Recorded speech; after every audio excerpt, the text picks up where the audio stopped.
Welcome to the Trek Wars podcast, the internet's exclusive outlet for trying to rank which one is better, Star Trek or Star Wars, by going through both franchises in chronological release order. I am Kenny Madison, the Star Trek contingent of this duel, and with me, as per always, is my co-host. Hey, it's me. I brought a sword to our duel. It's Aspen West. I see what you did. By the way, we'll get to it. Sorry. But you did a thing with Duel and with duels. And I think you are clever. I think that you are clever. And I think that at least one of these episodes is pretty darn clever as we review at least one, Aspen. At least one. All right. Could be two then. Could be two. Who knows? Who knows? We are reviewing Day of the Dove from Star Trek, the original series, Season 3, versus Duel of the Droids from Star Wars, The Clone Wars, Season 1. Mm-hmm. Aspen, how are you doing? Be honest now. It's pretty good. I got a little tired in the last 10 minutes. And that is not your fault. Certainly. Are you sure that you're fatigued, or is there some sort of light glob monster that is coming in and changing your emotions arbitrarily? I see. Sorry, let me back up and play along. I'm feeling weirdly angry. Did you kill my brother? Yeah, I killed Pyotr. Did you kill Pyotr? Are you a Cossack? Yes, I am a Cossack. Yes. What? Alternatively, are you a spy? Yeah, I'm a spy. And I need to fight you in a dramatic droid fight? Yes. Are you all these things? Yes. Okay. Well, I guess we got to fight it out. Yes. To the death. Yes, but before we kill ourselves with these transmuted swords instead of these microphones, we had microphones, but they've transmuted into swords. So now I'm speaking into a claymore right now. Yeah. Let's get to our plot synopses for folks that aren't necessarily watching along with us. The home game, if you will. Do I will? Gosh, yeah. You do will. I do will. Let me go ahead and start off first. Again, Day of the Dove aired November 1st, 1968. Cool. Director Marvin Chomsky, the director of And the Children Shall Lead Aspen. Oh. And writer Jerome Bixby. What'd Bixby do? A little Star Trek episode you might have heard of it. Something that, might have completely redefined science fiction called Mirror, Mirror. Heard of it? Heard of it? I thought you were going to say Day of the Dove, and I'm like, yeah, I know. Yeah, Jerome Bixby also wrote Day of the Dove. Also, Mirror, Mirror had to do a whole bunch of rewrites in Jerome Bixby. This was mostly him. Anyways, good to know. We're not talking about context setting. We're talking about Day of the Dove, and here's the synopsis. As carried originally in the Hartford Courant out of Hartford, Connecticut, in the TV highlights section. Day of the Dove. The dove usually signifies peace, but spaceman William Shatner of Earth and King of the planet Klingon, are anything but peaceful in this entry. An alien life form in the form of a luminescent blob spirits hostile Klingons aboard the Enterprise. The hatred that the foreigners project is so strong that it eventually sets the starship crew against one another. Meanwhile, as this civil war rages, the ship is left unattended and it goes hurtling into an uncharted region of space. This is a truly action-packed episode, if not too credible. However, guest star Michael Ansara as the Klingon leader is suitably scary. Who wrote that? The writer of the synopsis is not given here. Good, because that was bad. You're bad. I like that they were like, oh, a dove, a symbol of peace. It's not like this episode is named because this is about war and violence and anger, and that's the point of like what we are seeking to choose. That's right. I like that they were just like, what a stupid name. also no, it actually purposely, no, whatever, it's fine. It's like it does. It purposefully hurdles them to the edge of the galaxy at like warp 9. Like, that's just a bad description. We'll get into the metaphors. I don't like that person. That's good. I'm glad. Who is that? 1968? You suck. You suck, Aspen. You go ahead and write a synopsis. I will. Do you think maybe if that person's dead, we can find I think phones? So. Yeah. Text them. Great. Okay, so we are at Star Wars, The Clone Wars, Duel of the Droids. This is the second episode of our kind of little 2-episode arc continuing from last week. It was released November 14th, 2008. Cute. What were you doing November 14th, 2008? I was probably looking up to the sky because President Barack Obama had just been elected. Yep. Thinking about that hope. Director Rob Coleman. Writers Kevin Campbell and Henry Gilroy. Cool. Good for them. Pretty exciting. Rob Coleman's second episode of Star Wars The Clone Wars so far, as they covered late in the episode last time. Rob Coleman, animation director of the prequels. Yep. We love him. We're having a great time. We're having a great time with all of these white men. I like these white men. I like them. I don't mean it that way. Let's see. Premise. Anakin, Ahsoka, and replacement droid R3S6 that Aspen did not reveal last time was a spy. Sounded like on purpose. R3 is a spy. R3 is a spy. I was just going with my opinion. Embark on a dual rescue / sabotage mission because he is a spy. When they discover R2-D2 is being held at General Grievous's secret enemy listening post. So they indeed do both do the dual mission of popping in there to try to deactivate the listening post, blow it up, and also get R2 out of there. So good up. You know, it's funny. No, I would love to hear it. I was going to talk to you about this, and then I watched the featurette on this episode, and they mentioned this. So I was like, oh, it doesn't sound like I have a clever idea, but it's true that because of one single sentence and moment in Revenge of the Sith, where Anakin meets Grievous for the first time and says, like, you're taller than you're shorter than I thought you would be, is what he says, like showing that they've never met. Because of that, for the entirety of the Clone Wars, Grievous and Anakin can never see each other. Couldn't counterpoint. It's not my point. I understand. Counterpoint. Okay. Counterpoint to Dave Filoni. Go back in 2008. Couldn't they have just established that every time Anakin and Grievous meet, Anakin like gives some sort of snide remark of being like, General Grievous, your armor's a little duller than I imagine. General Grievous, you're smellier than I imagine. General Grievous, you don't have nearly a big enough collection than I imagine. Yeah. That would have been preferable.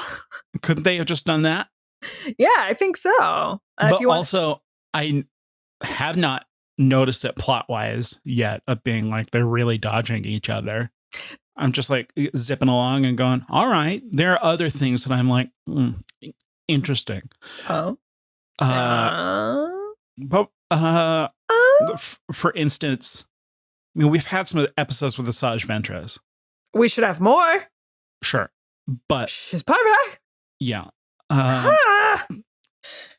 And then we never really got official character introductions to like General Grievous and Asajj Ventress. And instead they're just dropped in and the audience is just expected to feel something about them as opposed to building some sort of introductory character beat, which might literally just be a preference equivalent. But also, in order to get those beats, you have to pair the series, the Clone Wars, with the Genndy Tartakovsky things in order to properly be like, what is the context of how these folks exist? Do we? Maybe not. I actually, because I had not seen the Genndy Tartakovsky, and I just started watching this without any of that context. I was just like, whoever this bitch is, I love her. Yeah. I just was like, well, because I think, you know, Grievous is also just there in the films. Like, there's absolutely no, like, he obviously has a beautiful introduction in Tartakovsky, which I did not see at the time. Mm-hmm.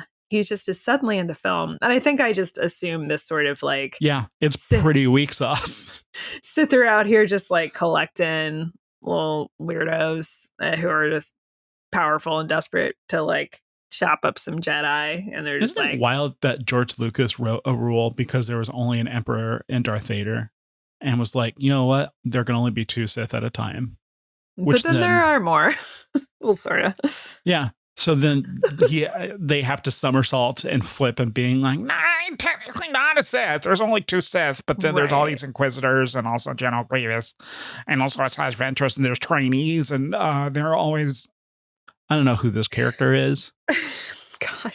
I'm workshopping a lot of new characters. I don't know why I got defensive when you said that. For some reason, I was just like, Kendall, I don't think you understand that I don't care.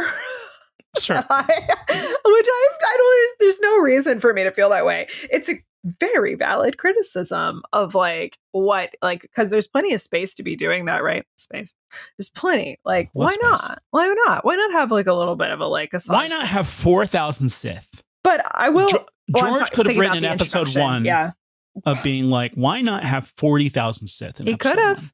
You could have. And then they all could have shown up. Episode 1 could have been called Too Many Siths. And then you could have met young Obi-Wan and he's like, there's too many Siths around here. And Anakin could have been like, I have something to do about that because I'm a great pilot. Yeah. I'm going to try spinning. Yeah. You should do it. You should do it. I'm gonna argue something real fast to you that's not gonna make any sense. Great. Wonderful. It's about the Ventress intro and like Grievous stuff. Asajj Ventress. I call her Ventress because we're friends. Mm-hmm. It's just like what you. Interesting. If y'all were friends, wouldn't you be on a first name basis? I mean, I think just like you call. Does Ventress call you Webster? Yeah, that sounds really sexy, right? Yeah, that's right. Like I would be into it. Yeah. I always call her Ventress. In fact, now I just need to do something really quick. Asajj Ventress. We're gonna do a quick lookup on something. Don't slide into her DMs right now. Please don't slide into her DMs right now. Hi, Hattie. Looking great. Hey, you. Love it when you take off the cloak. Anyways. I like that she just fucking appears and that you can just put some stuff together. And then I like over time, you wouldn't know this, things become revealed over time. I like that. I think it's actually very interesting in terms of like, you think, oh, this is just another baddie who's just doing baddie things. And then you're like, oh, a fascinating backstory I never thought I'd get. Oh, there's more to her. Oh, she gets an entire arc. What is going on? It's pretty wild. Sure. So, that's how I feel. But is that anything to do with this episode? Nar. Not particularly. That's just our feelings. First impressions of these episodes. One of these episodes is good. The other one is great. Okay. Interesting. Which one is which for you? I think Day of the Dove is great. You do? Okay. I do too. I do. And what's fascinating, some of that might be compounded with whenever I saw that Day of the Dove was up on the schedule, I was like, uh-oh. It's going to be a bad episode. Because last time that I watched this, I was like, this is a stinker. And I felt it so difficult to pay attention. Whoa, really? Oh, yeah. Okay. So for this watching, I like to have my phone off or not paying attention. But I put because whenever I watch this stuff, I want to make sure that I am watching it fully, completely with no distractions. So I turned my phone off, put it at the other end of the room. So it's even more difficult to go fidget with something because really that's all it is. Turn the episode on and I'm like, man, this cold open's a bop. This is a good bop. This is very good. True. And then the episode kept unfolding. I was like, this is interesting. And then the central metaphor kind of revealed itself. And I was like, this central metaphor is really strong. And then it just turned out to be like a great episode with a clean metaphor that means so much to me. And so my ranking might be compounded by the fact that I was so surprised to be like, this is an actually great episode of Star Trek. Mm-hmm. And then Duel of the Droids does not have the emotional complexity from the last episode that I was jiving with so much. And it was straightforward. actioner, which is good. You see R2 light a droid on fire and push them into an endless abyss. It's pretty great. It was actually pretty horrifying. R2, the sadist that they are. R2 was in a fight to the death by the end of that. I actually did have that thought too while I was watching Duel of the Droids, which was in a kind of classic two-parter style of like films or shows or whatever it is. I often vibe more with all of the emotional setup than I do the action payoff that is typical to like the second part, you know? Mm-hmm.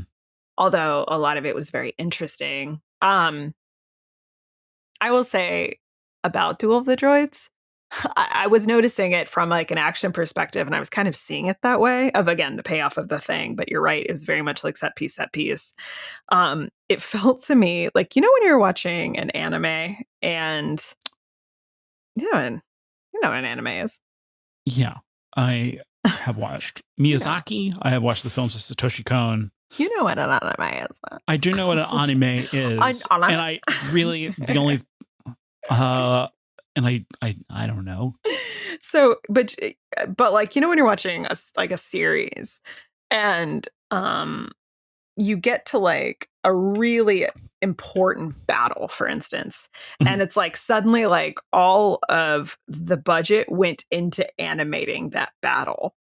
And suddenly everything's like very fluid and very wild. I felt that a couple of times watching this episode, actually. Like I was watching fight scenes, just like the animation on this is extraordinary. Oh, yeah. That's something that I didn't talk about in the last episode. I was like, the previous episode, Downfall of a Droid, looked bad. I was like, this looks rough. And then listening to A More Civilized Age, hearing that was earlier in the production order. So I'm like, oh, the animation literally is worse because it is. It's earlier. It's just going to get better later because they're still developing processes and will way down the line. So that's interesting because I guess by that logic, it would say that the second episode would be the same, but it didn't look bad to me. Like a lot of the action felt, and maybe it was because they were working with like it being earlier in the process. The action of it felt pretty fluid and very like dynamic and interesting. Like that fight. There's a fight between Ahsoka and Grievous because Anakin can't. The kind of initial fight, and it was just looked really good to me. There's a lot of really interesting like interactions that happened in the episode that were pretty fascinating. Yeah. But for Day of the Dove, I made the mistake of being slightly distracted watching it, and I certainly should not have been. I think I was doing that thing where I was folding laundry. Sure. And I feel like that's a light distraction as opposed to a phone where if there's a phone, the world is at your fingertips as opposed to folding a t-shirt. It's so interesting because I definitely came out of it being like, this is a very good episode. Yeah. But I feel like a little bit of like weird FOMO, like because my brain wasn't hyper focused on it. I feel like I missed something that makes me feel a little sad. Yeah. And I don't, maybe I'm like you originally, but definitely not like bad or even like lackluster. I was like, no, this is very present in what it is saying. It's like you said, it had like a very clear metaphor present. And I really, really vibed with that. I vibed with a lot of it feeling like it was like the stakes were very high. Mm-hmm. There's a lot of real intense emotion. Also, brings me a lot of joy that it's the same Kang that shows up in DS9. And it's the same actor, too, which is rad. I mean, Core Kang and Kolos, now we've got the three that will return. All of them, you've now seen all three of those characters that will be featured again in... What is it? The episode Blood Pact to DS9, an outstanding episode. It's incredible. I actually didn't even clock it with the other ones either. Now that's the episode that has that fantastic line that's like, Corazon, my old friend. And Jazia's like, it's Jazia now. And he's like, Jazia, my old friend. And I'm like, that's trans rights. Yeah. Yes. Yeah. I love that episode so much because I love DS9. Yeah. Yeah, it's when they track down the albino. Killed Kang's son. So yeah. Bad, bad, bad. Can I ask you a question? What if I just said no? I know, right? But it's because it's not related to like first impressions of these episodes. Sure, yeah. But it's about Klingons. Oh, outstanding. I love answering Star Trek questions. Here we go. Let me play my Star Trek sound effect. Yeah. So, when I was like, oh my God, Kang, I'm like, Kang, Yes. Kang. The internet was like, he and his wife were infected by a virus. And I was like, what is this? And I looked into it. And from what I can gather, it sounds like it's Star Trek creators' in-universe way of trying to explain why Klingons didn't have face ridges and now they do. Am I right? Yeah. So this season of Star Trek Enterprise season 4. Okay. A good season. All right. For a very long time. Uh-huh. The excellent reason hold on, I gotta make footnotes of Klingons and head ridges. Just gotta like, because it's critical. This is also going into the like Lucasian prequelitis that can go into things. So right. DS9 had the best explanation of why Klingons are in brown face and don't have ridges, and then starting in Star Trek the motion picture, they do, which is, you remember this, Aspen? Is it where Worf's like, we don't talk about it? Yeah. Which is like genuinely, I think that's, I remember it being like, yeah, I don't know, who cares? Yeah. But then in Enterprise season 4, they finally talk about it. And it is this weird, convoluted genetic engineering thing that is based off of Khan. They get hold of his augment blood and start creating like spies to infiltrate Starfleet. And it's convoluted and it's not great. And yeah, that. And then they also say like the effects would last like 100, 200 years or something like that to give it hand wavy things. And so that's the canonical explanation of why Kor, Kang, and Koloth have head ridges in DS9. As opposed to what it was so wonderfully in Trials and Tribulations, which is just, we don't talk about it because everyone knows. But then there are those parts of fandom who are like, but I need the parts to make sense. Kenny. Yeah, boss. He doesn't have any people. He's alone. Yeah, it's so funny to me. What's wild is that also Star Trek Enterprise season 4, it's a great season of TV. It's a great season. The first 2 seasons of Enterprise are like, okay, this is like the Voyager Light, which is already TNG Light. So you're basically getting TNG Light. And it's feeling like, okay, Star Trek stuff's kind of getting tired. And then they blow up the formula for season 3. Fun. And then season 4 is just a series that actually it's kind of very Clone Wars in terms of its structure by examining parts of canon in like 2 or 3 part chunks. And it's really fun. I like that. Yeah. Enterprise, underappreciated gem a little bit. Okay. Fabulous. I remember, I remember that.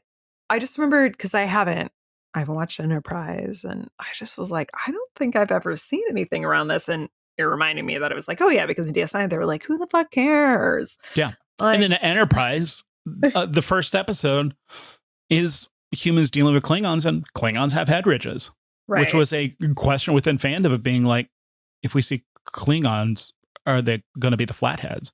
And then in Star Trek Discovery, the Klingons look so different. And fans are like, nah, not real Star Trek, as opposed to me, where I'm just like, it's a TV show. What do they look like in Discovery? I'll look it up. So already problematic aspects of the depiction of Klingons, because Klingons are like 80 to 90% of the depiction of Klingons on Star Trek involve heavy brown face. Bad stuff. Bad stuff. Bad stuff. Bad stuff. Bad stuff. We're not having fun. What? What? What? What? What? That's what they look like in Discovery? Yeah. Why? I don't understand. It's because I think Hollywood production designers or someone like that are just like, I need to over design the hell out of this. Why would you? And then the Discovery Klingons enhance they really darken up all of the Klingons and exotify them even more. They're kind of blue. Blue? That's what they look like in these pictures. I don't know. Is that that might be the albino Klingon that isn't there. Anyway, they look it's extremely alien. They look like Oscar Isaac in as Apocalypse. It's terrible. What a milk a toast film. Why would you get Oscar Isaac, who explodes chemistry whenever you give him the right role, and you put him underneath all of that? That's so unfortunate. Why would you squander that gift to the world? You know. Also, the look of the Klingons in Discovery, that's like the least problem, or the least okay thing about Discovery, because Discovery is just, because the behind the scenes drama feels so scattershot and weird. So can we just do a little bit of a Klingon recap here for TOS? Yes, we started with Klingons in brown face, looking a little like Orientalism as well is very much playing a part in it, plus the brown face. Yes. Then there is a shorthand there where you can immediately be like baddies within the context of the 1960s. Yeah. You add these brown-faced Orientalist features. Yep. To just be like, okay, yep, there is a visual shorthand for the audience, which is us white folks that are enlightened. So there is, you can just automatically identify baddies. Okay. Baddies. I'm so enlightened that is a baddie. We're enlightened. We know. And then, there's of course like Trouble with Tribbles, where there's the Klingon who actually looks human, but the Klingons in that are not a brown face anymore, right? Yeah, they're just white. They're just white dudes. They're just guys. William Campbell is just playing a Klingon who looks human. He's just a dude. He's just a guy. So there's that. And then we're back to this, which a little, some fewer kind of Orientalist features, but back to bad brown face. And no, I would say they did not have a lot of setting powder. Mm-hmm. Just a lot of melty brown makeup going, and kind of blackish too. Bad news everywhere. Yeah, it's bad. It doesn't look great. It reminds me of, there was this this makeup company produced this shade, presumably for black women or black people, whoever wants to use foundation, and it was just straight black, and everyone was like, hey, human skin has lots of tones in it, you absolute motherfuckers. It kind of reminds me of that. They were just like, brown and some black. Yeah. Anyway, I won't comment anymore on how sweaty everyone looked. So I've got the list of the 7 episodes where Klingons are depicted. We've still got 2 more on the dock. Here's what's going on in terms of the makeup sitch. All right. Fantastic. Arid of Mercy. Brown. Face. Friday's Child. White. Okay. White face. Yep. And balding, which is great. Fantastic. Trouble with Tribbles. Lily White. A Private Little War. Back to brown face. Fabulous. A Day of the Dove. Blackface. Jesus Christ. And then we've got 2 more episodes that Ilana Troy is probably going to do brown face. Yeah. And there's going to be more issues with that. I don't recall. And then the Savage Curtain, which is definitely going to be brown face. I don't mean to dwell so much on this. I just was really, as someone who... It's important to talk about. It's not important to talk about, is it? Because we're two white people who are talking about, was this appropriate? Yeah, we can talk about that. Sure. I'm not about to but white also guilt savior or anything here. Like, we can be talking about it. I think we can save America with this discussion. We're gonna do it. But also for the enlightened Star Trek, because Star Trek purports itself to be a bastion of liberal/leftist ideals from the very beginning. Sure. You also got to reckon that it's these classic villains who are like, oh, love the Klingons. It's dicey, dude. It is like, even in that review, and not the review, the kind of like the terrible authored piece in the newspaper about like the main character, like the actor being terrifying. He was like, that was a scary, like the first introduction of him. He played, the guy who played Kang is scary because Michael Ansara is the actor. Michael Ansara. It's scary. Like, he has a lot of status. He has a lot of power, and he has a lot of ability to hurt them. And he has a lot of rage by definition with the episode. Right. And also the Klingons are this kind of like, they're not going to back down from violence. That is what it is. And there is a complexity here of bringing it back to, it's like, and they are always darker skinned. So what are the associations we're making? This is the original series Klingons, as opposed to the almost meme that they become a next generation, which makes no mistake. The Klingons rule in Next Generation. Yeah. You've seen the DS9 Klingons. They rule. You want to go drinking with them. Yeah. I want some blood wine. I hate fighting, but I kind of want to go Targ hunting with the Klingons. It's great. I love it. But here, right, they're just like savages. Yeah. Kang seems to be, and they're kind of openly duplicitous, things like that. They're sneaks.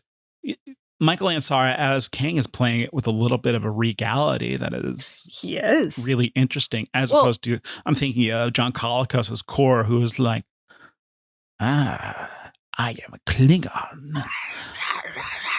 Destroy this Federation. And then he brings that to Core in DS9 and pumping my fist every single time because he's a little rascal. Well, I gotta, like, Kang to me in this episode, I mean, he was like, you destroyed our ship, because he thinks that's what the blob creature has made him think. You because why not? You've destroyed our ship. I'm gonna take your fucking ship. Like, you killed most of my people. Like, that's what he's coming into it with. Well, and also, to be fair, Aspen, the production coordinator, walked up to Kang beforehand. It was like, we can't afford to build the Klingon set. Can you take the Enterprise sets? And Kang goes like, that wasn't my plan, but like, do you want me to do it? Yeah. And and so then they were able to be like, okay, I will take the Enterprise. Blah. Yeah, it's just like, you killed my dudes, and I'm taking yours, and I'm going to torture you. I'm going to torture your people until you let me have your ship. And then we get this cool little self-contained, almost, I don't know, submarine type. Maybe that's me projecting too much, but just like a power struggle within the Enterprise of these moving forces. And you couple that with the weird light blob, who is just hanging, honestly loving the drama. Genuinely, who is like, oh my God, Gucci. That blob is like, give me them sass queen. Oh, I heard Kang talking about you in the corridor, and you like not believe it. The light blob is like a reality television producer. Yeah. He like comes over and is like, hey, I heard that Rebecca cheated on her boyfriend. And it's just like, go ask her about it. That's what the blob wants. Yeah. Yeah, it's pretty wild. It's having a great time. It's a true commentary on what the future of our like how we consume media and like drama, you know what I mean? Like, well, this is the real Hunger Games. You jest, and also I'm watching this episode and then reading These Are the Voyages, TOS Season 3 by Mark Cushman and Susan Osborne. Oh my god, a woman. A woman. You believe God is a woman. Woman. Okay. But Jerome Bixby, who wrote this episode, is just like, I want to say something about Vietnam, and it's more than just, hey, these two sides got to put down their weapons, because it is this. I'll just pull the chunk that I highlighted here because I think it just says this notion beautifully. Bixby's original theme regarding the battle between hawks and doves, hawks, the warmongers, and doves, we want peace. The two sides that were codified during the Vietnam War back in the 60s. Ellipsis. The entity was now able to distort the memories of the humans and Klingons and even a Vulcan and influence their thinking, just as governments are able to do with their citizens through propaganda and as television networks are able to do with their viewers through biased reporting in their news reports. TLDNR, the nefarious actors that are attempting to exacerbate conflict, as opposed to trying to recognize that two sides of a conflict are being controlled by this thing who has a vested interest in making sure that both of you are fighting forever. It's almost like the Emperor. The isn't Rise of Skywalker so good? Even one of Kang's final lines, which is like,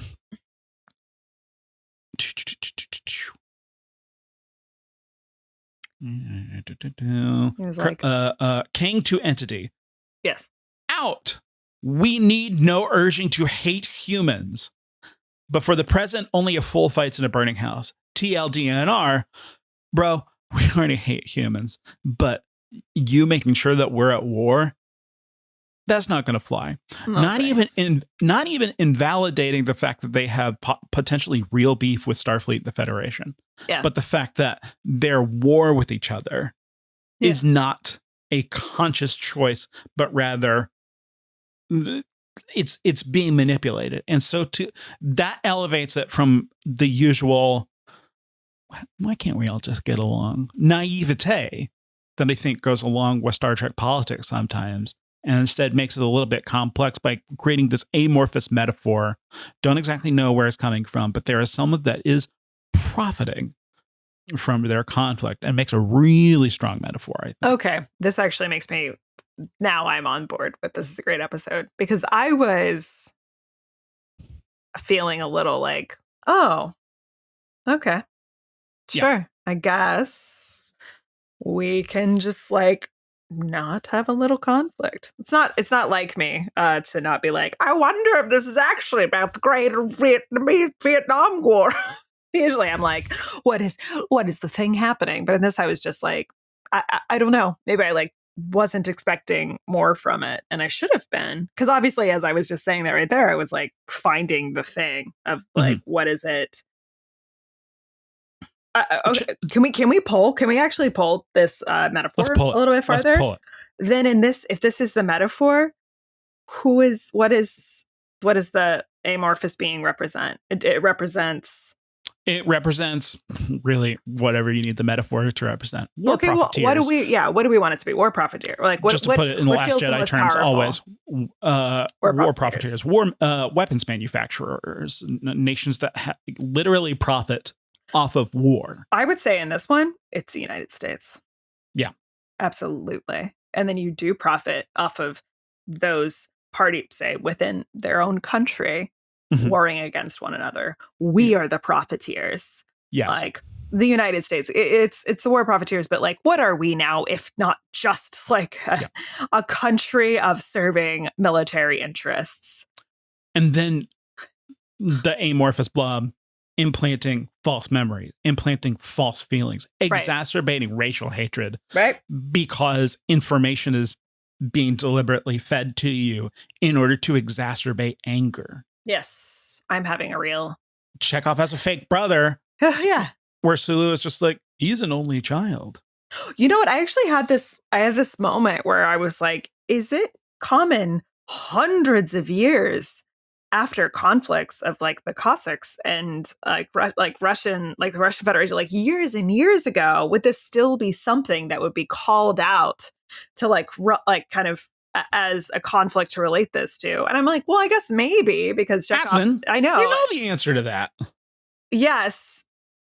Because he does typically do things like that. Like, but no, I'm just putting it in today's terms. Aspen, the South will rise again.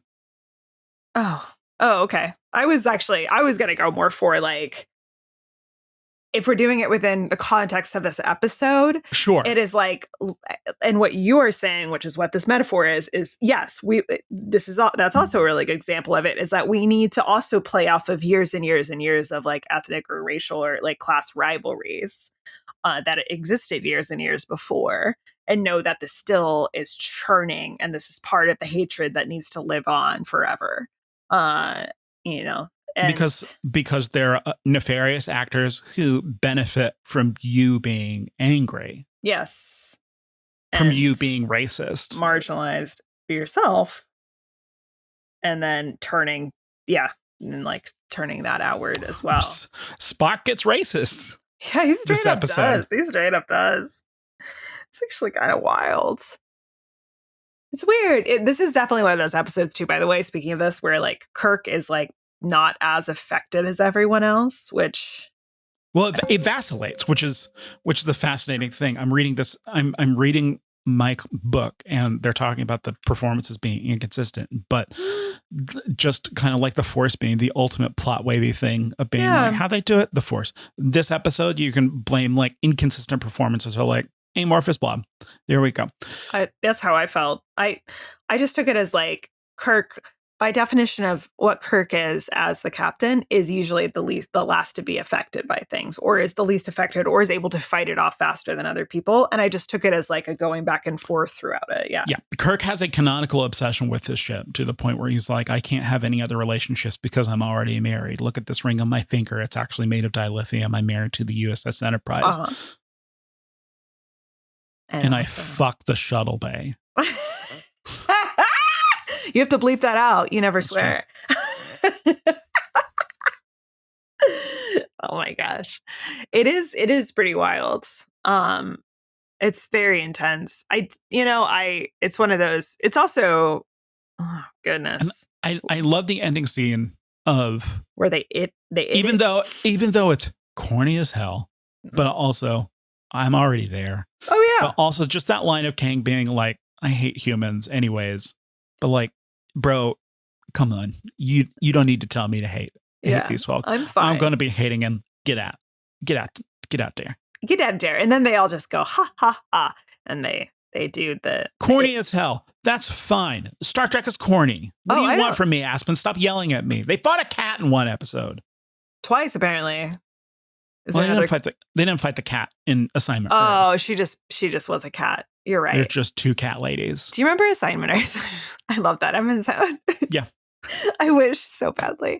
God, if that had been a show, I would watch every episode. God, I loved it so much. I think so fondly of it every day.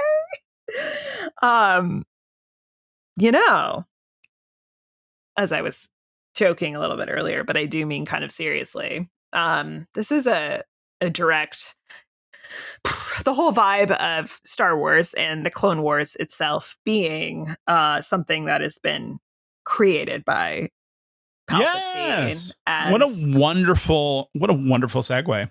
Thanks. I did it. I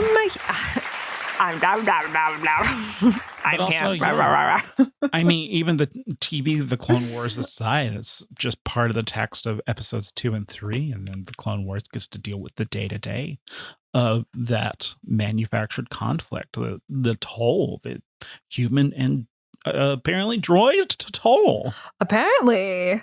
I mean, at this point, we're still pretty strongly in the bad Ds are just these kind of faceless droids, emotionless droids, unless they're just battle droids and they're like cute. But when, you'll, get later into, I mean, we did already have, not to get outside the context of this episode, Don't do it, Aspen, please, for the love of everything that is good. Don't go outside the synopsis. Don't do it. Don't do it. Like in that first episode with the Toydarians. Like, they could have just as easily gone with the Separatists as the ones that they're going to support, right? Like, they're like, well, I'm going to throw my hat into that ring. Are they baddies? No. They're part of something that they're being, and it's a little bit different, of course, but it's like, how are we sort of fomenting a kind of rage that could even just be fabricated, right? I mean, that is, yes, for what it's worth, like race, nationalism, all these pieces have been created and generated to benefit typically white supremacy and those in power. So, I mean, all of it is a fabrication of differences in the first place. Yeah, but the weird, and the weird apoliticalness of those decisions, because you're right, there are gestures of those things within Star Wars. The Star Wars films, the Star Wars that I have consumed so far has kind of been ate it all up. Has kind of been devoid of tactile things that are actually, for lack of another term, and please correct me, controversial hot button things, as opposed to like Star Trek, where Star Trek is talking about racial issues, class issues, gender issues. Star Wars is just like, there's a struggle. Yeah, true. And then uses, sound like a broken record here, aesthetics to then get you to buy into. Tell me more. Aside. God. I mean, to pull from a more civilized age, the rich people have nicer, shinier ships. Yep. And the poorer people that are struggling have clunkier used ships. And they don't have any people. Yeah. And they never explicitly state the class struggle. Yeah. So anyone can come along and kind of identify where they want to. More than likely, they're identifying with the underdogs. Yeah. As they should. Because the underdogs are, they're the ones with less power. They're the ones typically rising up in rebellion against fascism. Hashtag Empire has a point. Hashtag Palpatine was right. Oh my God, imagine. But I mean, you don't have to imagine. Jesus Christ. And then in this space, those are the folks, the ones that are marginalized, that have less, that are having to face the consequences of these things the most. But you're right. Star Wars is not often focusing on that. It's more like, if we have the underdogs that we're rooting for, we do get to see them with some type of power, or like they have some agency, right? Or if they don't, we try to give them agency, or those heroes are the ones saving people to bring them agency, right? Like if they are having their worlds destroyed by this because they are collateral damage, like Return of the Jedi and the Ewoks.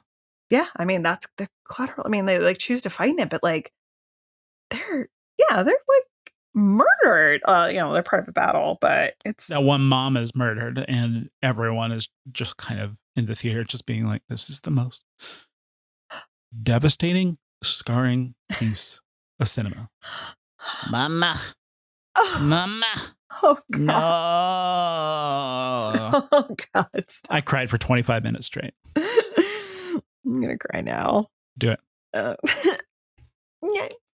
Well, also, there, I mean, in a roundabout way, and I'm stealing this from a more civilized age. Can you tell that I listened to that episode? I to their episode? It would be really great if you were like, I'm guessing what they said. Yep. But they talk about the weird racial aspects of droid culture, as mentioned within these 2 episodes. And I think we touched upon this last episode of being like, if as soon as you start unraveling that thread, no. then it ruins everything about the movies that you like whenever you were a kid.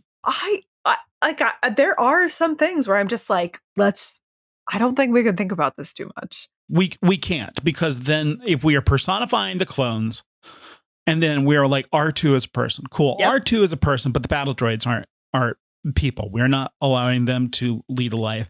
That we're going to chop them down like butter. Mm-hmm. Right. Like, and we do. They truly have personalities, and then we laugh when they get their heads ripped off. Yeah. There's a lot to it. Like, they're canonically, I suppose droids can sometimes feel pain, or at least they can be tortured by having the bottoms of their feet burned. Like there is so much, and you go down, you can keep going. But like, I can't. Yeah, you can't, right? Because you cannot think about it, and no one wants you to think about it until truly there are some boneheaded filmmakers who are like, let's think about it a little bit, and it feels so bad. Yeah, well, they don't. Whenever you do think about it, because you're like, oh, L337 is now part of the Millennium Falcon. Right. Great. Right. Wonderful. I'm so glad that now every time that I watch the original Star Wars, and in the event that I think about Solo a Star Wars story in conjunction with that, I'm going to have a sinking feeling that there is a character that I really enjoyed just eternally trapped in there until the Millennium Falcon gets destroyed. We have no idea how that character feels within that. Is that an upgrade? Does it feel like a prison? We don't know. All we know is that we thought that L337 was a person. Yeah, we felt like she was. We're calling her she. We're giving her like a personality. Yeah, dude, it's really like, also I've almost feel like a very close comparison for this is house elves in Harry Potter. A badly managed topic. Well, hold on. Are you saying that Joanne had dicey racial politics within the Harry Potter series? I know it's a surprise. Oh boy. Color me a surprise. Color me surprised. I thought that single mom who jotted an idea on a napkin would be better at this. No, she's just a fucking turf with terrible politics.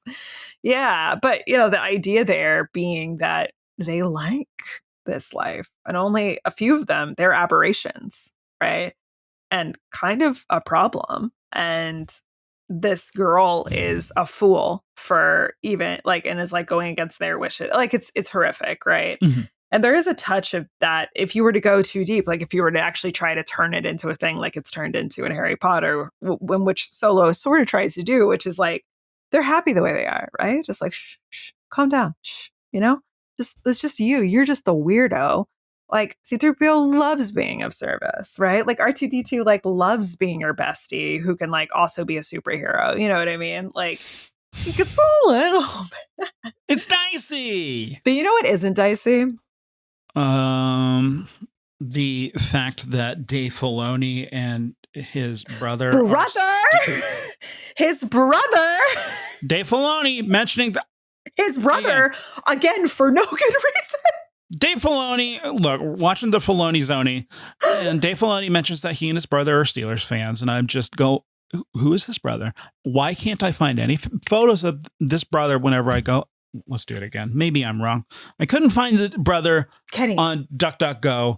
Kenny, can we talk about this? Truly seriously? Hashtag brother watch. This is what, the fourth, fifth, at this point, Filoni has mentioned his brother in these contexts, right? As if his brother has anything to do with the show. It's fine if it's me and my brother, I just have this one brother. And so Star Wars meant a lot to us when we were growing up. It's just a thing, a good memory. I'm got it. That's fine. Your brother, we're mentioning him again. To say that the reason that this evil R3 unit is golden black is because like he could have just said, I'm a Steelers fan. But instead he said, again. He's bringing in this brother where I'm on Google. I'm on Google right now. The word that I put in is Dave Filoni's brother. That's the keyword. All right. Yes. Yes. So now whenever search engine optimizers are looking on things to capitalize on, someone can write a blog article of who is Dave Filoni's brother. Sure. Tell me more. All right. SEO. First 6 images that we see. All right. You ready? I'm so ready. I'll even expand this to 11 images. Why not? Okay. Here we go. Okay, you can just describe them. Image number 1. All right. Dave Filoni in his classic fedora. Nice. Image number 2. Dave Filoni with a clone trooper helmet.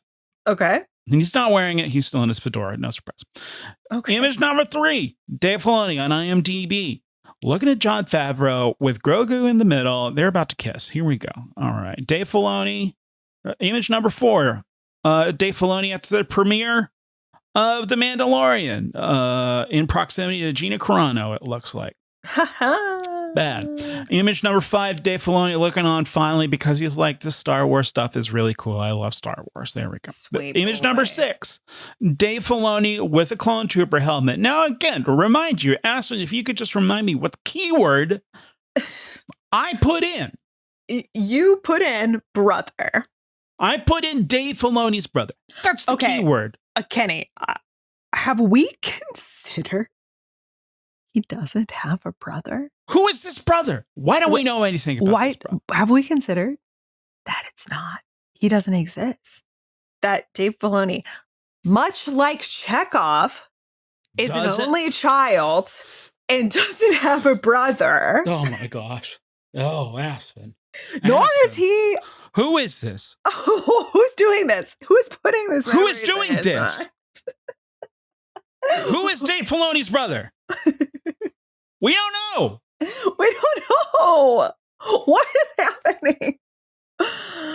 Wow. Did you check? Maybe just do a Google search real quick. Let's just say. I did a Google search, Aspen. Dave Filoni. Yeah, I'm like, maybe you just didn't see it. Yeah, you're right. Obviously. How rich is Dave Filoni? Who is Dave Filoni? George Lucas. Like, I also wrote brother, and nothing is coming up brother. What? Dave Filoni wife? Dave Filoni net worth? What is happening? There's nothing. You're telling me that Dave Filoni not once took his brother to a Star Wars premiere? If he loves this brother so much and is just like, oh, Steelers fan, that's why our 3S6 looks like this. This is wild. He didn't take his brother to one Star Wars premiere. Why not? What happened? I literally was like, Dave Filoni brother, Reddit. You'd think someone on Reddit would. Someone would have found this out. Someone would have been like, he keeps mentioning his brother. Does anybody like know who his brother is? I'm not even. Nothing. Oh my God. Maybe the brother wants to be intensely private. Sure. Could I respect that? Yes. Or I could treat this as a conspiracy. That goes all the way to the top. Who's at the top? Dave Filoni's brother. He is the top. Oh my God. What the F? There's nothing there. Oh my God. What is happening? There's so little.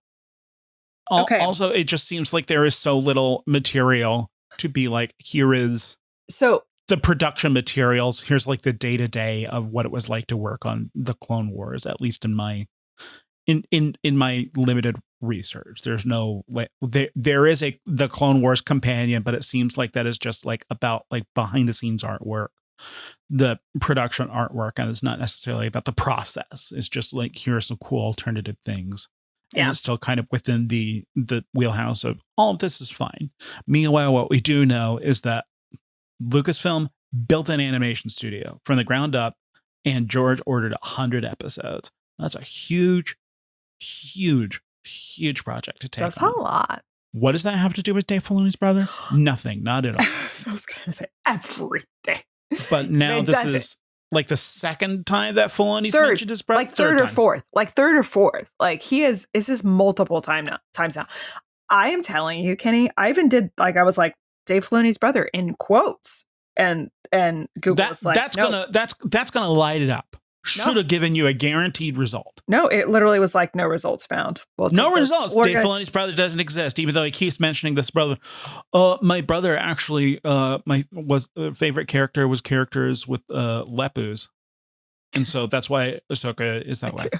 I actually didn't like Star Wars until my brother introduced me to it, and that's why I run Star Wars now. Jesus Christ! I actually didn't know that hats existed beforehand. My brother was like, "Have you seen these?" I'm like, "Why does your hair look like that?" And my brother was like, "No, this is a hat, you dum dum." He's not right. And that's why I wear a fedora now, because I love my brother so much. There's no brother. There's no brother. There's no brother. No brother. But you know what? What? Wait, I cracked it even further open. Here we go. I also just learned that Dave Filoni is a Gemini. Do you know what Gemini is? Do you know what the symbol of Gemini? You know what Gemini is? 2.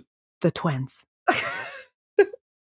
Maybe it's like, spoiler for The Prestige, years after it happened. Maybe it's like there are 2.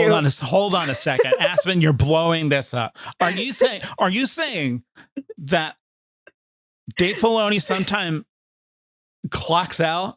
Yes. And his brother secretly runs Lucasfilm as the chief creative officer? Yes, but every once in a while he lets it slip that he's a brother. Yeah. I mean, that could explain why Ahsoka was such a sleepy show compared to the animated shows, because Dave Filoni was like, honestly, I need my brother. I need my brother to come in. And that's why, like... And so, what's his brother's name? We don't know. Dave backwards. Evad Filoni. Yeah, Ahsoka, or like certain shows when it like doesn't ring true. That's like that part of The Prestige when he's like, I love you. And his wife is like, not today. Yeah, man. We did it. Well, I like... If anyone has some insight on Dave Filoni's brother, please send it to us. Hashtag brother watch. Like if you ever see him, get a picky of that dude. He's what is he? Well, I mean, if he is Dave Filoni, then he has to look like him. So he is wearing the fedora. Yeah. Anyway, I thought this was a hot up. It's not nearly as like speaking of evil brothers. Yeah. According to the Filoni Zone, the behind the scenes stuff on the Clone Wars Blu-rays, the premise of these apps started off with the premise of, what if R2 had an evil twin? Love that. There you go. I think it's fun. I mean, there is also the piece about the guy who was like talking about designing him and how R2-D2 truly does have a very visually pleasing design. The fact that he is white and blue and has that red piece, and there's something he feels like a superhero is what he said. Yes. And I think that is true. I think R2-D2 is like kind of just like low-key everyone's favorite character, you know? He is a sentient Swiss Army knife, which is really fun. But I think it's not just like, oh, I'm just using all these tools because I have them. I'm like using all these tools with personality. And that is the difference, right? Just sweet boy. Yeah. Just a little sweet boy, R2-D2. There is also some pretty disturbing imagery, because R2-D2, which you have been acquainted with since 1977, possibly, you see him disassembled for the first time. It's pretty horrifying. It feels really bad, actually. Yeah. It feels really bad. And then they're interacting with R2-D2. They're talking, they're trying to pump R2 for information. Ugh. Because, as we've established in the previous episode, Anakin does not wipe his memory. So he's got all of these Republic secrets. Yeah. And so you're having a conversation with R2-D2 and his eye is just popped out. And it looks unnatural. Oh, he is truly taken apart. Yeah. Like that. Do you remember that scene in one of the Guardians of the Galaxy movies or whatever, where like Nebula has been like kind of pulled apart? And that was Infinity War. That was Infinity War. It's disgustingly horrifying. Because you like, it's that kind of shit. And it felt really bad. It felt bad. Sometimes I watch Clone Wars and I'm like, oh, wow. Kid show. Which I like that we respect kids. I mean, also, there was a lot of shit on Cartoon Network that it was like, oh, wow. You ever watch Courage the Cowardly Dog? No. I didn't like spooky. I don't like spooky. I didn't like spooky stuff. Oh, I I love spooky stuff. I love it. And Oh, do you? I love spooky stuff. Spooky. And I really loved that show. And I was, but I was like also into like wild shit when I was young and the same kind of stuff I am now. Like, I mean, that's the weird magic of the prequels and the Clone Wars. You talk about episode 1 being your first experience with Star Wars. mm-hmm. And, they are peppier things. But there's something about George Lucas being able to visually tap into what kids like at the time and just being like, let's just kind of busy up the frame with as much stuff going on. And then there's also like some emotional dynamics which you can latch on to. Yeah. Clone Wars certainly doesn't. It's great for 12-year-olds. And also 35-year-olds. Yeah. I mean, there's a couple of moments in this episode, even though it's a very action-packed episode, there's that piece where Ahsoka can't win against Grievous. Like, she can't. She's still a Padawan. She's obviously like good at this, but she's not going to beat him. We get a George quote. Uh-huh. Yeah, please. Ahsoka is a Padawan. She wouldn't be afraid of Grievous. Yeah, she's not afraid of Grievous, but she can't quite beat him just yet. Yeah. So she's not like fleeing because she's terrified. It's because she's smart. And she's like, I got to figure out how I can do this. I'm a quick little guy. I can just like get away. And she goes into that little warehouse space where she's basically like hiding from him. And it's like, Pah! And he like, there's like a through the shelf kind of stuff. It's scary shit. He ends up, when he finally grabs her, he grabs her by the neck, and it's horrifying because he's just like, got her. And then he like takes her lightsaber and is just like, another for my collection. And then she like kind of moves it enough that she like slices off his hand with the lightsaber. It's just like great. But it's Ahsoka. Let's talk about Ahsoka for a second. She is great because this is a perfect example of, the storage quote is good. She's Padawan. She wouldn't be afraid. But also, she is afraid. Like, that's silly. Like, the show is, she is. Like, she is. She doesn't start off afraid, but then she gets afraid. Well, she's brave. And that classic thing about being brave is like, just because you're brave doesn't mean you're not afraid, right? Like, but she does come into it with like guns, as it were, ablaze, of like, I can do this. I've got you. I need to keep Rex safe. There's all this stuff, right? But then it's like, I'm a little smarty. I got to get myself out of this, and I can do it. And like, I just feel like it's a very distinctly Ahsoka type of moment. And there's just like a lot of really great pieces to it. Metatextually, it's because my mind is just associates the Clone Wars and Filoni 1-to-1. And every time I'm hearing like, oh, George has this note, I'm like, that's right. George Lucas is involved with this. It is really funny because he's not in any of these featurettes. Like, no. George isn't in any of them. And neither is Filoni's brother. Wait a second. Yeah. Speaking of ladies, women, and girls, what about King's wife? Oh. A long time ago, start date this week, I courted a beau, I dated a geek, but none of them could warp my drive into hyperspace. The best of both worlds kept me in second place. Captain's log on a holocron, I wanted a snog, I penned a song, 17 more minutes of thighs in super high def. Aboard the USS Enterprise, DTF. Don't you take my Ewok glider and clip it. Don't you take my red shirt buddy and nip it. If you spill the tea, I'm gonna sip it. I starship it. Hold on. Sorry if that music cue stepped on a legitimate piece of analysis that you wanted to go down. But, I figured that was as great a segue into the next portion of our show as anything. And I have a sneaky suspicion that might fit into what your possible ship may be. I will use this opportunity to like talk about this and then talk about serious stuff. It's fine. You just understand shape of show, and I really appreciate you. I need to talk about something. Oppression is going on.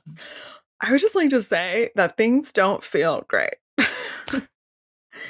You know what? I don't like war. Aspen, you should develop a new character for your SNL audition reel called the incredibly active protester that has apolitical views. I show up to every protest and I go, this isn't right. I think that if you are a person with skin, you should be able to get a coffee.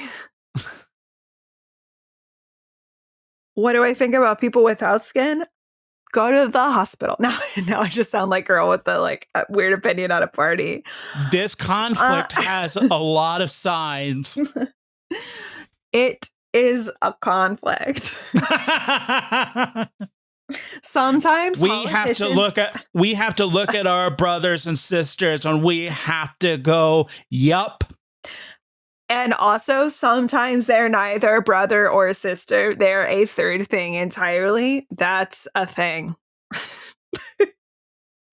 It's a good character. As apolitical as you could be. Yeah. Yeah. So and still, even with that one, Republicans would be like, no. No, I don't think so. Way. Wait, wow, that was too political. No, dude. I didn't like too that. Political. Oh, I didn't like that. Wow. I don't drink coffee. Who drinks coffee? Liberals.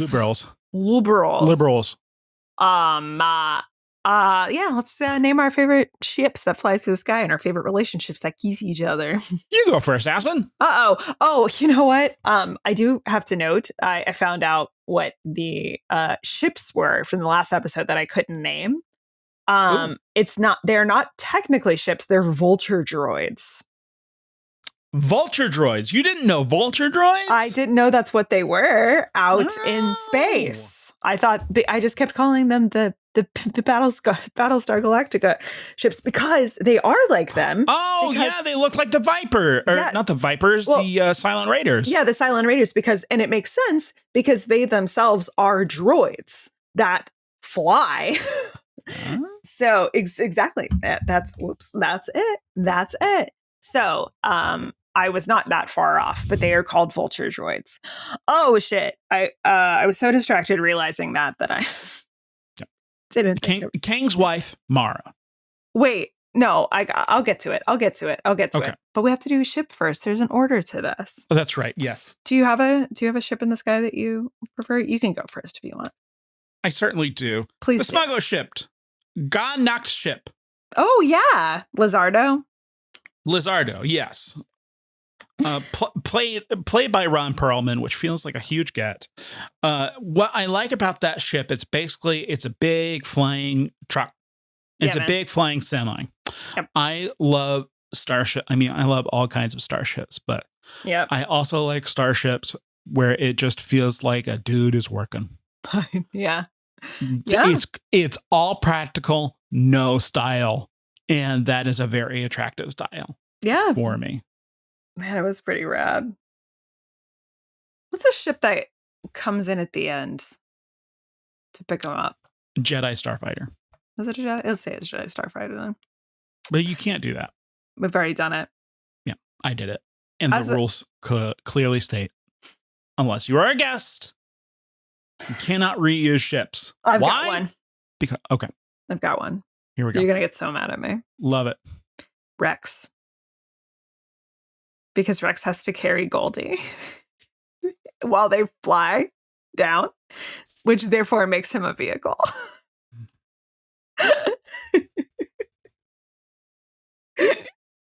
Are you mad at me? How dare you unplay the Airbud corollary? He's so mad that he has to carry him. It's not, hey. Does it say that Rex with a jetpack can't be a vehicle here in the rule book? Yep. He's definitely just is a ship that flies through the stars. He does it. It's pretty great. I loved it. Outstanding. Okay, but here's the good one. Relationships. Here's mine. Well, hold on. Oh. We got to go in order because there's more of these things. Okay. Let's make sure. Sorry. Let's make sure. All right. I'm sorry. I'm just trying to use this as my, Making a first appearance on here. Yes. Sulu and Chekhov. Oh, right. Interesting. Because Tell me more. Tell me more.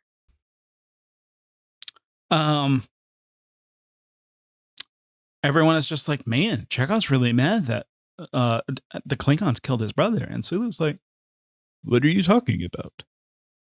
Chekhov doesn't have a brother. He's an only child. That's some pretty intimate information, Aspen. That's some pretty intimate information where no one on the bridge. Well, I assume that Uhura and Chekhov have probably hung out in the rec room. Maybe even Spock and Chekhov played a game of chess. But no one knows that Chekhov is an only child, but Sulu, I'm sure, in their after coitus interplay. Do it. Do it. Chekhov goes, Yeah. I've never felt love like this. Sulu goes, I'm so sorry, Pavel. You deserve love too. And Pavel goes, it was hard growing up as an only child. Even though we do live in an enlightened society in Russia, I still had to do a lot of parenting of my parents. And then Sulu goes, don't worry, Pavel. You don't have to take care of me. Let me take care of you. and then slowly caressed Chekhov, less of a sexual nature and more of a let yourself go. You're safe here. We're having such a good time. Oh my god. So fun. Those are so good. Yeah. I would So say that's my shit. I would say, yeah, I love it. I love it. I would say it is truly intimate knowledge to know that someone is an only child. And you would only know that if you had had sex with that person. That's true. It's never just casually mentioned. No one would ever know that anybody on this podcast or more than one person was an only child.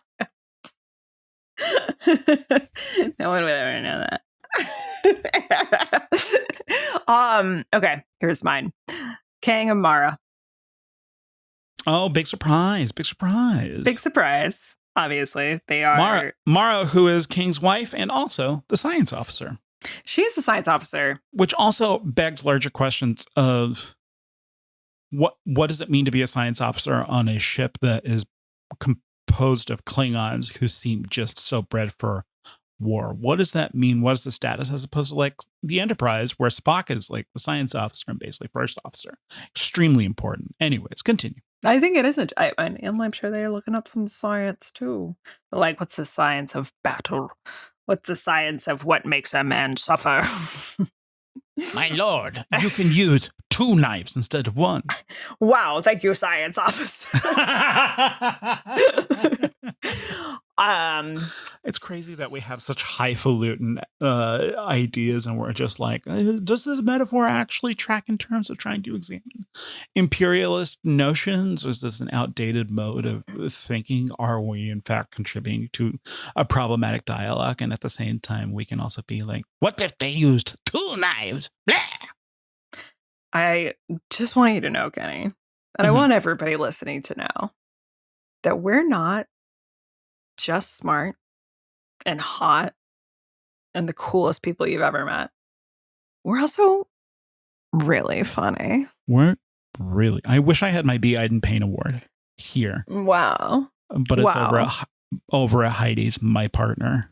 Oh, we're also not just hot and smart and funny. We also have partners. Kang and Mara, I think it's like it feels like a very powerful relationship. It's definitely one of those, like, this is a power couple.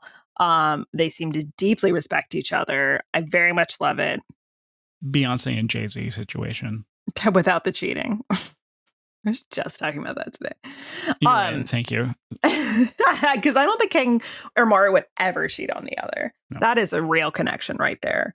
I am using this as a bit of a launch pad just to, if anybody's like, I would like to watch this episode, just so you know, a little bit of content warning of attempted sexual assault. It does feel like it doesn't feel out of place in the episode because there are different ways that people engage in battle and war. And one of those ways is by sexually assaulting people. And a lot of the times it is usually women, especially if we're thinking of this as a kind of a Vietnam, like a kind of a conflict of like the other, of like what we feel we can do to the other. It's very iffy because it's Chekhov who's doing it, and what he's saying to her is like, you're an animal like them, like the ones who killed my brother. He doesn't exist, but you're also very beautiful. And he's like gonna fucking rape her. And it made me feel, again, it wasn't like it had no place in the episode, but I do think it becomes very difficult in an episode of there being two women, basically. There's Ahura who has a little freak out, and then her.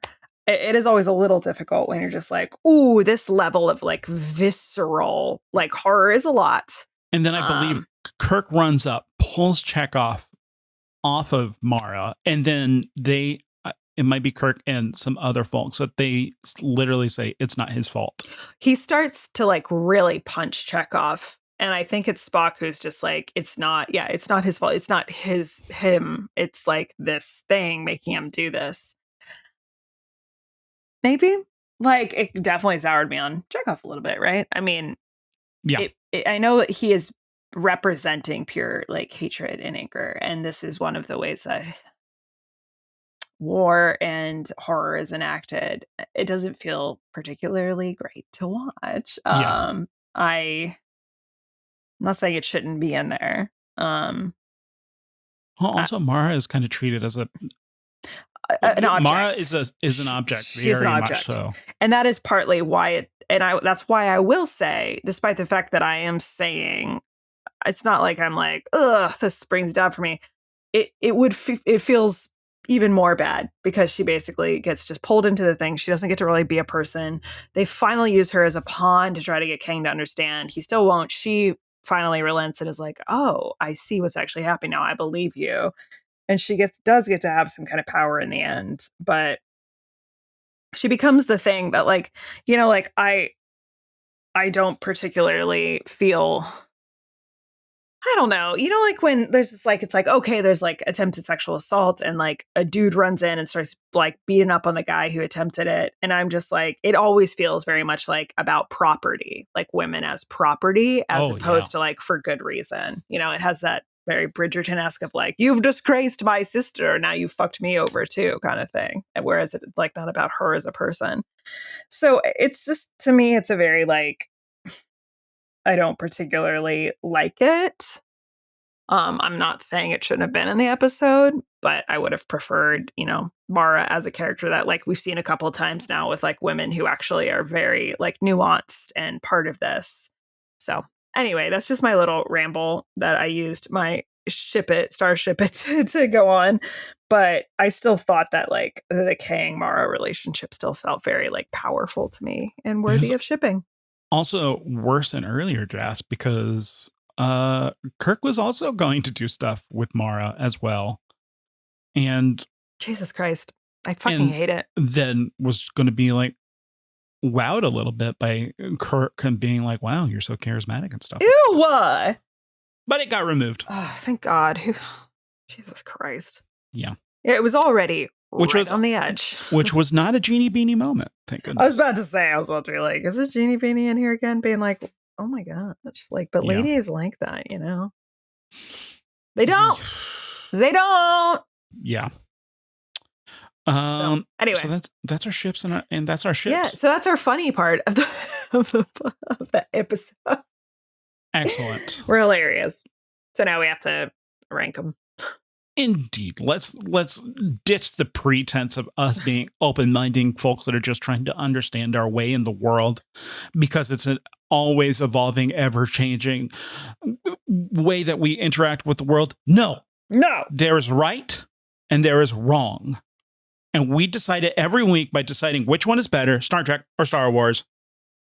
That's right. Go USA. USA. And again, just to remind you, the episodes that we are ranking are Duel of the Droids from Star Wars, The Clone Wars Season 1 versus Day of the Dove from Star Trek, the original series, Season 3. Right.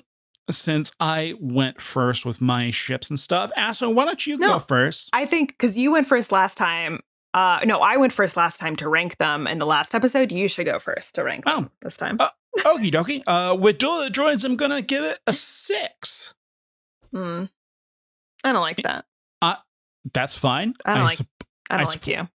All right. I support that. I found the emotional meat was a lot less strong compared to the previous episode, and the action was just kind of okay. I found my attention wandering a little bit. And that's why, but it's still also giving me the Star Wars vibes that I love very much. I give it a 6. I think the last episode I gave like a 7 point something. 7.7. I did. Oh, I really liked that episode, didn't I? It's a good episode, which is interesting because listening to A More Civilized Age, they were quite cool on this arc and saying that these characters are acting out of character versus here where maybe it's just my stupid context brain. But I was like, I'm very much vibing with this episode, and I'm very much vibing with the emotion, like the high intensity emotion of Anakin, because he's lost so much. We understand through having watched Star Wars how powerful R2-D2 is, and so you understand why Anakin loves R2 so much, and also you understand how other people kind of treat droids. Yeah, I mean, Anakin's... We know that it's about R2, but we know it's about more than R2. It is Anakin's terror of losing people, droids that he loves, because of what's happened to him and who he is. It's actually a real character. Like it's one of those moments that like you find throughout Clone Wars where you're like, why would Anakin lose his mind so severely? Like later on to like have like to make choices just to save Padme's life, right? Like because you're like, oh yeah, okay, absolute terror that this boy has, you know. But this one, yeah, I think you're right that I just was vibing real hard with those emotional moments and those character moments. I'm gonna give this one a 7.2. 7.2. I thought the action rolled. I was in excellent. I'm glad. Yeah. That brings Duel of the Droids collective total for this week to a 6.6, but it's still anyone's game. As we go over to Star Trek, the original series, Day of the Dove, I give this episode an 8. You definitely talked me into it being much like higher than I thought I was going to give it. Yeah. And again, some of my ranking choice might be due to the fact that I was ready for a stinker. And then you were pleasantly surprised. Yeah, it's wonderful. As I said, the central metaphor is strong. Your mileage may vary. That's okay. I'll go 7.9. Interesting. Aspen. Which means... Yeah. Which means that total, Day of the Dove, then a robust 7.95 versus a paltry 6.6 for Duel of the Droids, which means Aspen, Star Trek wins a week!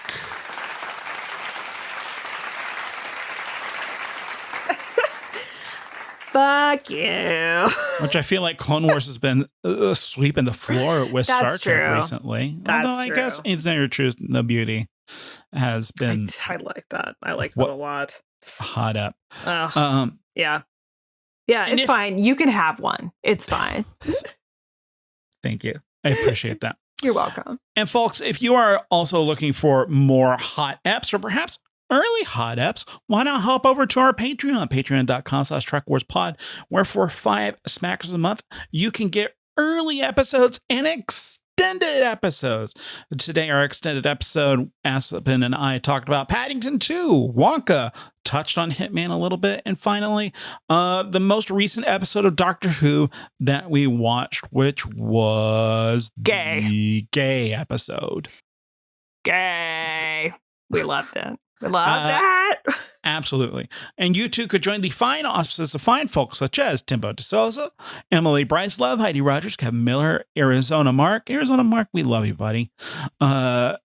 Austin Aaron, and lastly, but certainly not leastly, Joel T. Partner, who composed our I Starship It theme song. Our main theme song was by Mr. Tosin Awofeso. Please visit the show notes below to hear more of his music and use some of his services. If you want to see Aspen do wild gestures such as this,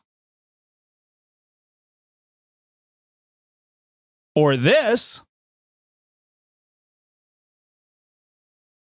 you need to hop over to our YouTube channel. Go down to the show notes and just subscribe youtube.com/@TrekWarsPod and go see Aspen do all the wild gesticulating. And then also I point to the screen and I'm certain that I have expressive things as well. Anything else before we call it a hot app? You made your DVDs kiss. I did make my DVDs kiss. That's true during the I Starship It theme song. Yeah. Aspen. Yeah. I love you. I love you too, man. And audience, we love you too, man. Live long and prosper, and may the force be with you.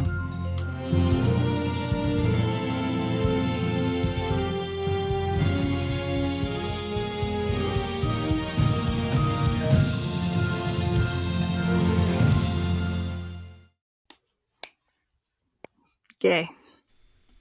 You say gay? Gay!